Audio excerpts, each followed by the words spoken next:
हिंदुस्तान के इतिहास में इस साल पहली बार लोकसभा में लीडर ऑफ ऑपोजिशन को बोलने नहीं दिया गया।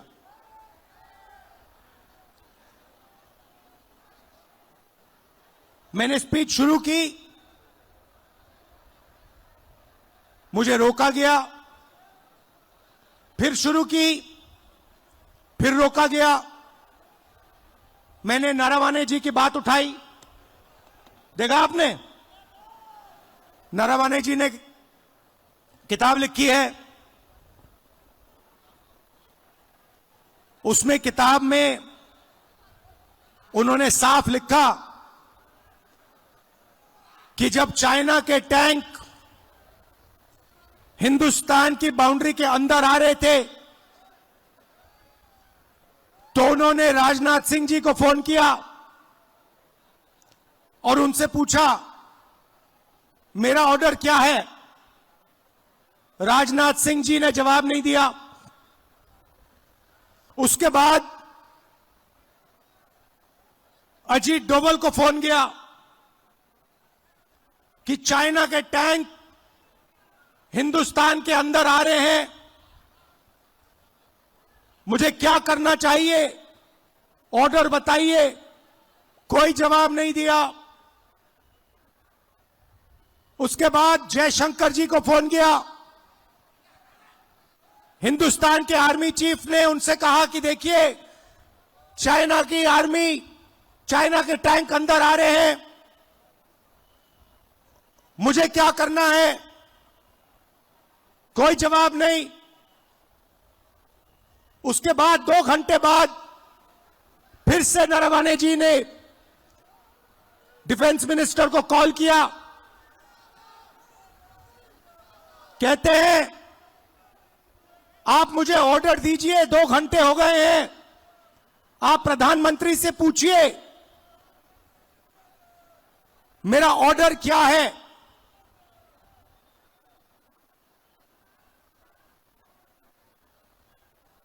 ये सवाल इसलिए पूछ रहे थे क्योंकि चाइनीज आर्मी पर फायर करने का निर्णय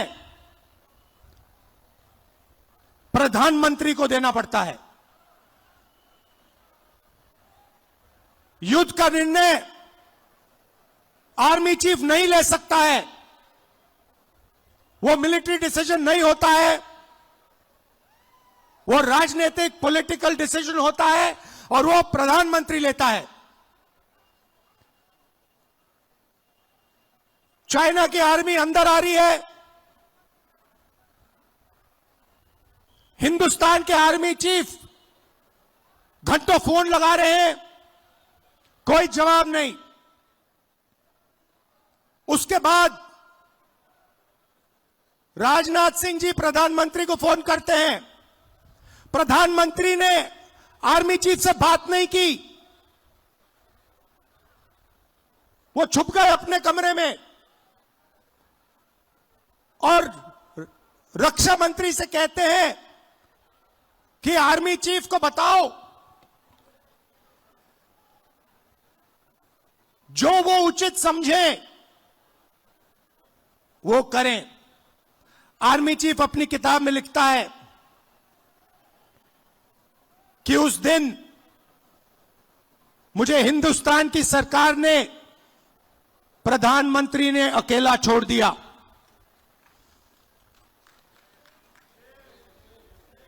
बात समझिए,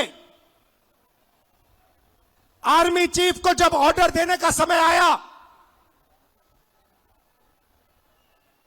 चाइनीज टैंक्स को रोकने का ऑर्डर आया, हमारे प्रधानमंत्री गायब हो गए। यह तो शुरुआत थी। पार्लियामेंट में यह बोलने की कोशिश कर रहा था, बोलने नहीं दिया। जैसे मैं बोला,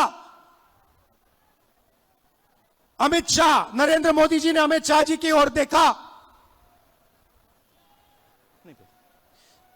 अमित शाह की ओर देखा और अमित शाह जी खड़े हो गए। बीजेपी के नेता खड़े हो गए, मुझे बोलने नहीं दिया। बात 4-5 घंटे चली। पहले मैंने किताब दिखाई, कहते हैं यह किताब नहीं। पहले मैंने मैगजीन का आर्टिकल दिखाया, कहते हैं नहीं आप मैगजीन का आर्टिकल कोट नहीं कर सकते। फिर मैंने कहा ठीक है। अगले दिन मैं किताब ले आया, किताब को कोट नहीं कर सकते। फिर मैंने कहा ठीक है मैं बोल देता हूं, नहीं बोल नहीं सकते। मगर मजे की बात यह नहीं है, मजे की बात दूसरी है। क्योंकि इसी चीज के अंदर, इसी भाषण के अंदर कुछ और छुपा हुआ है, जो आज मैं आपको बताना चाहता हूं।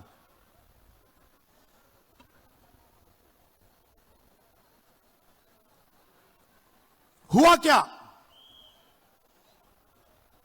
मैं नरवाने जी की बात कर रहा था। 4-5 घंटे मुझे रोका, मगर बैकग्राउंड में एक और चीज चल रही थी। और किसान भाई आप अच्छी तरह सुनो, 4 महीने के लिए हिंदुस्तान और अमेरिका का जो समझौता है वो रुका हुआ था।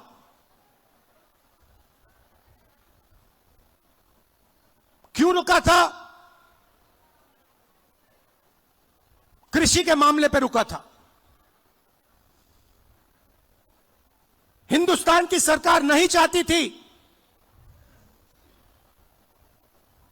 कि अमेरिका की बड़ी बड़ी कंपनियां सोया, कपास, भुट्टा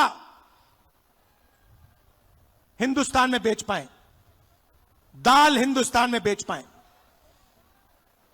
हिंदुस्तान का कोई किसान नहीं चाहता, कोई राजनेता नहीं चाहता,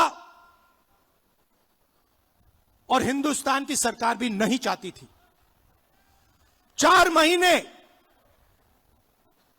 चर्चा बंद पड़ी थी।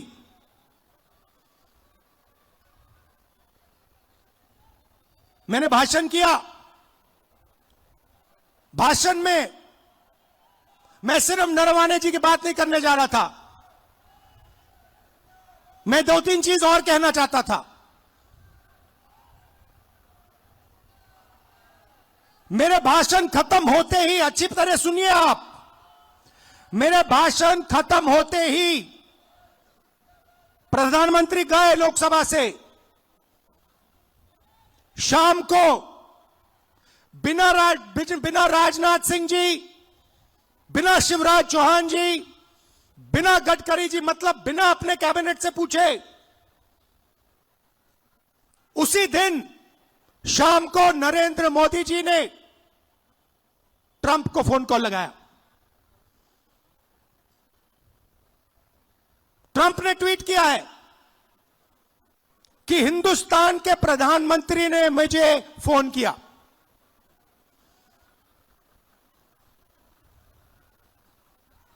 हिंदुस्तान के प्रधानमंत्री ने मुझे फोन किया और कह दिया कि यूएस इंडिया डील को मैं साइन करने को तैयार हूं। मैं आपसे पूछना चाहता हूं, यह 4 महीने डील रुकी हुई थी।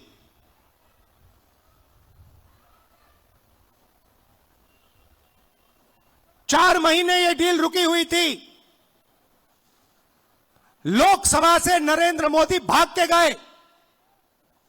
आप सबने टीवी पे देखा, भागते हुए गए। अगले दिन झूठा बहाना बनाया कि कांग्रेस पार्टी की महिलाएं उन पर आक्रमण करने जा रही थी।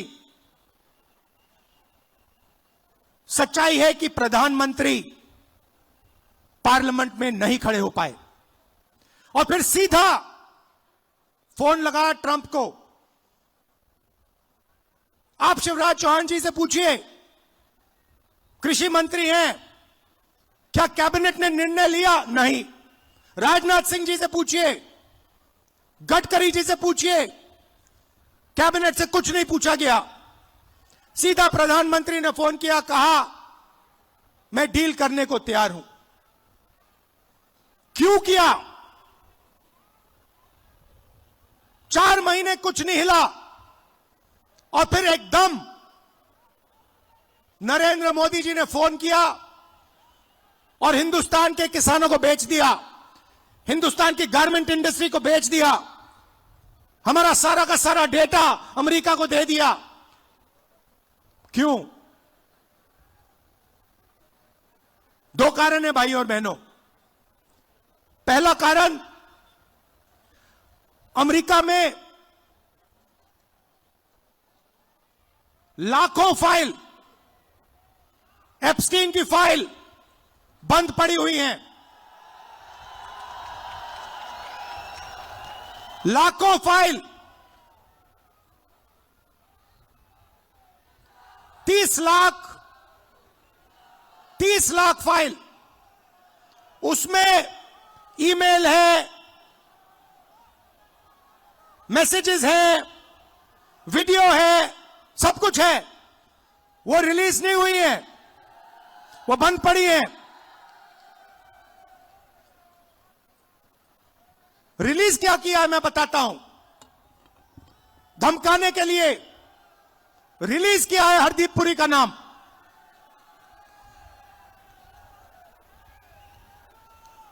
वो मैसेज है कि भैया अगर आपने हमारी बात सुनी नहीं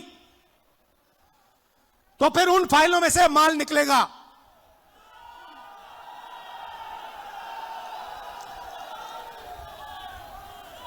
भाई और बहनों, अनिल अंबानी मेरा मित्र नहीं है। नरेंद्र मोदी जी, आप बताइए देश को, अनिल अंबानी के साथ आपका क्या रिश्ता है? अनिल अंबानी एप्स्टीन फाइल में है, हरदीप पुरी एप्स्टीन फाइल में है, और एप्स्टीन फाइल में और भी नाम है जो अभी छुपे हुए हैं। पहला कारण ये। और दूसरा कारण, और भी खतरनाक कारण, मैं भी आ रहा था, गाड़ी में आ रहा था, मैंने देखा अदानी आईसीसी, जहां भी आप देखो अदानी का नाम है। देखा आपने? एयरपोर्ट, सीमेंट, जहां भी देखो। भाई और बहनों, ये जो अदानी है, ये कोई मामूली कंपनी नहीं है। ये बीजेपी का, नरेंद्र मोदी का पूरा फाइनेंशियल स्ट्रक्चर है। ये इनका पूरा फाइनेंशियल स्ट्रक्चर है। और दूसरी धमकी क्या है? दूसरी धमकी है कि अमेरिका में अदानी जी पर क्रिमिनल केस है। शायद आपको मालूम नहीं है, मगर अदानी जी अमेरिका नहीं जा सकते, यूरोप नहीं जा सकते। डरे हुए हैं कि अगर मैं हिंदुस्तान से बाहर गया, अमेरिका गया, मेरे ऊपर क्रिमिनल केस है, मुझे अंदर कर देंगे, पकड़ लेंगे। भाई और बहनों, अमेरिका का केस जो है, उसका लक्ष्य अदानी नहीं है। उस केस का लक्ष्य नरेंद्र मोदी है। वो तीर अदानी की ओर नहीं मारा जा रहा है, वो तीर नरेंद्र मोदी जी की ओर मारा जा रहा है। इन 2 कारणों, ये 2 कारण थे कि नरेंद्र मोदी जी पार्लियामेंट से भाग के निकले और उसी शाम उन्होंने ट्रंप को फोन किया और कहा, सर, जो भी आप चाहते हो, जो भी आप उचित समझो, वो आप करो, मैं साइन करने को तैयार हूं। देश को बेच दिया। और यह बात सिर्फ मैं नहीं कह रहा हूं, यह बात बीजेपी और आरएसएस के सारे कार्यकर्ताओं के दिल में है। वो सब जानते हैं कि नरेंद्र मोदी जी को ग्रिप से चोक कर दिया गया है। नरेंद्र मोदी जी की आंखों में आप देखिए, उनके भाषण देखिए, कल का भाषण देखिए, उनकी आंख में आंख मिला के देखिए, आपको दिखेगा कि नरेंद्र मोदी कॉम्प्रोमाइज्ड है, नरेंद्र मोदी को फंसा दिया गया है और नरेंद्र मोदी ने दबाव में आकर यह डील की है। यह डील नहीं है, यह किसान के दिल में तीर है। बाकी देशों ने, एक और चीज हुई अमेरिका में, अमेरिका के सुप्रीम कोर्ट ने कहा कि ट्रंप ने जो टैरिफ लगाए हैं दुनिया में, उनको हम रद्द करेंगे, और उन्होंने रद्द कर दिया। बाकी देशों ने बात सुनते ही कहा कि देखिए सुप्रीम कोर्ट ने रद्द कर दिया तो हम भी डील रद्द कर रहे हैं, मगर नरेंद्र मोदी के मुंह से एक शब्द नहीं निकला। मैं चैलेंज करता हूं नरेंद्र मोदी जी को, इस स्टेज से चैलेंज करता हूं। अमेरिका के सुप्रीम कोर्ट ने ट्रंप को कहा है कि आपके जो टैरिफ हैं उनको हम रद्द कर रहे हैं। मैं चैलेंज करता हूं नरेंद्र मोदी को कि आप हिंदुस्तान और यूएस की डील को रद्द करके दिखा दीजिए। दम है तो करके दिखा दीजिए। ये नहीं कर सकते हैं। बीजेपी के कार्यकर्ताओं, मैं आपको बता रहा हूं, ये नहीं कर सकते हैं क्योंकि इन पर अमेरिका का, ट्रंप का दबाव है। ये नहीं कर सकते हैं क्योंकि एप्स्टीन की धमकी है और अदानी का जो क्रिमिनल केस है वो इनके सिर के ऊपर लटका हुआ है। हिंदुस्तान को धोखा दिया है, यह सच्चाई है। और सिर्फ किसानों को नहीं, सबसे पहले 21वीं सदी में सबसे जरूरी चीज क्या है? डेटा। 21वीं सदी डेटा की सेंचुरी है। जिसके पास डेटा है वो जीतेगा, जिसके पास डेटा नहीं है वो खत्म हो जाएगा। सीधी सी बात है।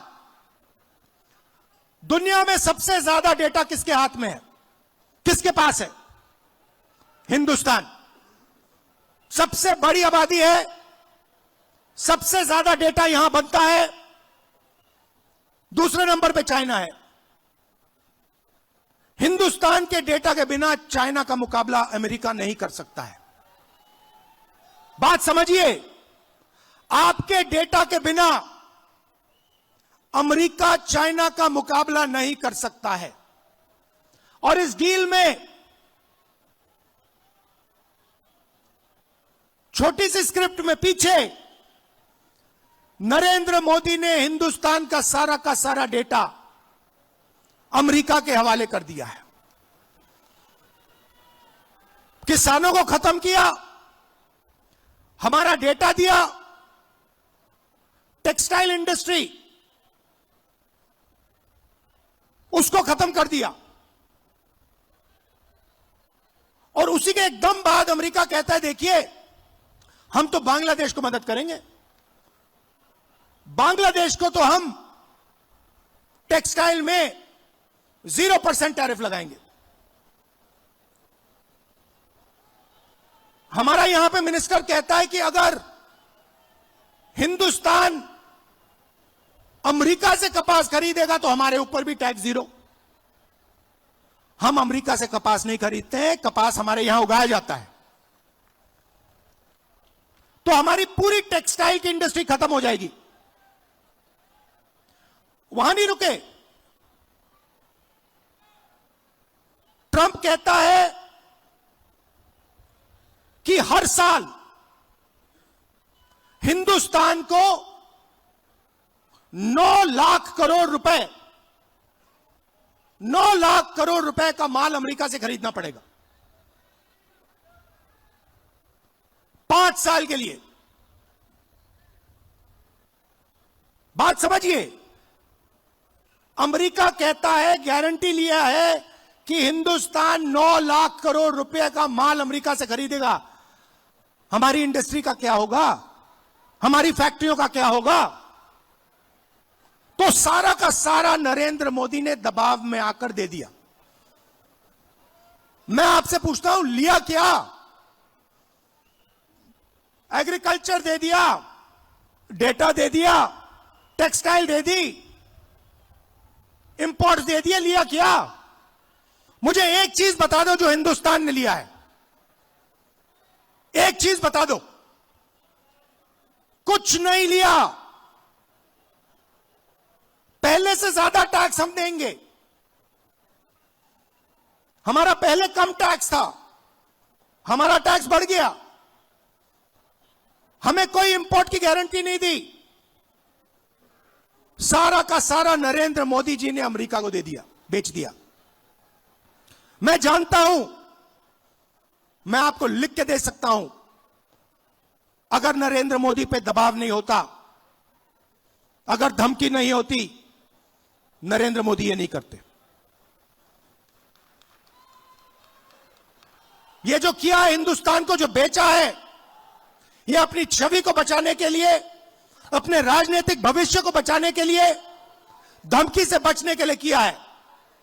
और मैं आपको बता रहा हूं, बच नहीं सकते। नरेंद्र मोदी बच नहीं सकते हैं। उनको कोई शक्ति नहीं बचा सकती है अब। और आखिरी बात मैं कहना चाहता हूं, हमारे जो यूथ कांग्रेस के बब्बर शेर हैं,